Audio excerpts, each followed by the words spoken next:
ثم ارجع البصر كرتين ينقلب إليك البصر خاسئا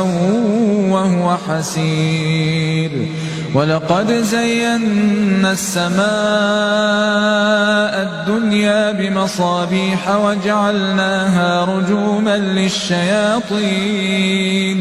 وأعتدنا لهم عذاب السعير وللذين كفروا بربهم عذاب جهنم وبئس المصير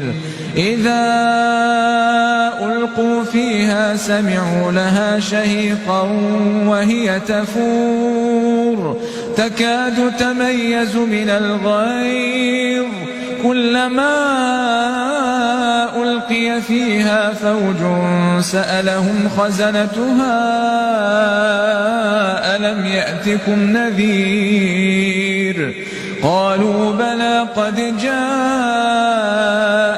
نذير فكذبنا وقلنا ما نزل الله من شيء إن أنتم إلا في ضلال كبير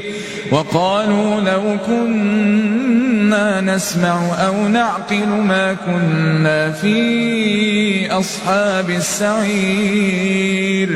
فاعترفوا بذنبهم فسحقا لأصحاب السعير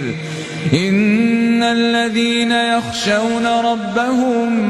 بالغيب لهم مغفرة وأجر كبير